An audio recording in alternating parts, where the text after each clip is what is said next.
Breaking news, Antifa is apparently gearing up like it's the Call of Duty lobby at 2 a.m. Yep, the same people who couldn't hold a job at Starbucks are now trying to hold a war council. And where's it all going? Down against President Trump's plan to send in federal troops to protect ICE officers from their little cosplayed protests. You can't make this up. So here's the scoop. Antifa is reportedly recruiting members from every blue state they can find. California, Oregon, New York, you name it. Basically the same states where you need therapy if your avocado toast order takes too long. These guys think they're about to stage some epic people's uprising. Reality check. It's more like the world's worst Comic-Con meetup. They're swapping black hoodies and bike locks like it's revolutionary gear. But really, it's just Spirit Halloween with a side of soy lattes. Today, President Donald Trump announced he's deploying National Guard troops to another American city, this time Portland, Oregon. He's already ordered deployments in Los Angeles, Washington, D.C., and Memphis, and has threatened to send troops to other cities. ABC's Selena Wang has the details. President Trump today announcing he's directed Secretary of Defense Pete Hegseth to provide all necessary troops to Portland, Oregon, and to any other ICE facilities facing threats. The president writing on his social media site, Truth Social, he's authorizing full force if necessary. We're going to go into another place and straighten it out. Unbelievable what's going on in Portland. The destruction of the city. Oregon's Democratic Governor Tina Kotek releasing a statement in response saying she's been provided no information on the reason for the military mission, adding, "There is no national security threat in Portland. Our communities are safe and calm." The city's mayor, Keith Wilson, also releasing a statement saying, like other mayors across the country, I have not asked for and do not need federal intervention. Attorney General Pam Bondi, in a post on X today, said she's deploying DOJ agents to ICE facilities and where ICE comes under siege. Anyone who threatens or assaults our federal officers will be arrested and charged federally, not in some liberal state court. Yesterday in Chicago, protesters clashed with federal agents outside the ICE processing center there. Earlier this month, the president threatened to send troops to Chicago, but that deployment has not happened. The president, of course, also deployed the National Guard around Washington, D.C. over the summer, where he has unique authority over the district.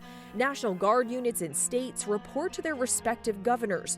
The administration is appealing a ruling that called the deployment of the National Guard troops in Los Angeles a violation of the Posse Comitatus Act. That law prohibits the use of the military for civilian law enforcement purposes. Selena Wang, ABC News, Washington. Meanwhile, Trump isn't just watching this from the sidelines. Oh no. He's got the popcorn and the playbook. The man's already lined up federal troops to make sure ICE facilities don't get turned into Antifa's version of summer camp. Because, let's be real, ICE agents have been dealing with enough nonsense already. Protesters blocking driveways, throwing fireworks, chanting like it's a college frat initiation. Trump's message is clear: not on my watch. And here's the kicker. These Antifa recruits think they're storming the Bastille, but what's actually waiting for them? Armored vehicles, trained soldiers, and enough riot gear to make them rethink every poor decision they made since dropping out of gender studies class. It's like Antifa's playing street checkers while Trump just brought out the entire U.S. chessboard. One move from him and the whole protest collapses faster than Hunter Biden's excuses. Bondi, Attorney General, has a statement about that. We're witnessing a new era of political violence. Assassins have tried to murder President Trump twice and tried to kill Supreme Court Justice Kavanaugh. In Minnesota, legislators and even children attending Mass were gunned down in cold blood in 2 separate incidents. And an assassin targeted and murdered our friend Charlie Kirk. Yeah. A sniper shot 3 people at a Texas ICE facility, and now more than 200 violent rioters were at a Chicago ICE facility chanting, "Arrest ICE, shoot ICE." At least one had a gun. We've seen this before. We saw it in Portland and with the LA riots. These are not peaceful protests. These are coordinated attacks by radical extremists, and they end now.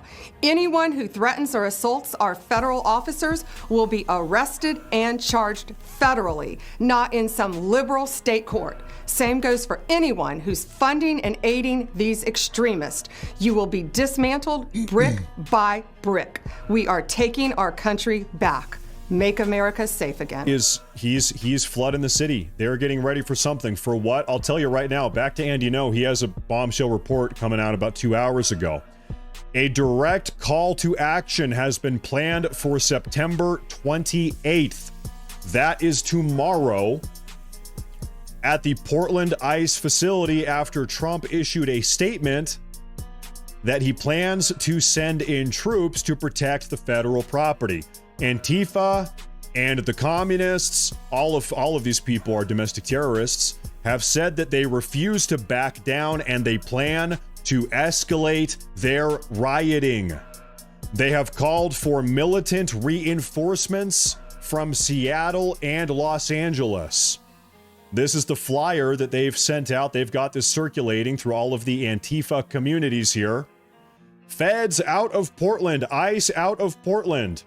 An increased amount of militarized federal agents have descended on Portland. Tell Trump we want them gone. Portland contra las deportaciones. Speak English. They're calling for a rally at the ICE facility, 4310 South Macadam Avenue, Sunday, tomorrow at 4 p.m. Western, presumably, which is actually just about right now. It's about right now. 30 minutes ago tomorrow. So let's picture this. Antifa rolls up in their black hoodies, skateboards, and umbrellas, chanting, "Smash the system." They'll bang on drums, light a few trash cans on fire, and live stream it to their 5 Twitch followers. Like they re-changing the world. But then the troops arrive, and suddenly those umbrellas don't look so revolutionary. Reality check incoming. What happens next? You'll see protest leaders pulling their best strategic retreat, which in normal English means sprinting to the nearest vegan coffee shop. Half of them will get arrested. The other half will be crying about militarized police while posting their mugshots as Tinder profile pics. And give it a week, they'll be right back on Twitter, blaming capitalism for why their bail money ran out.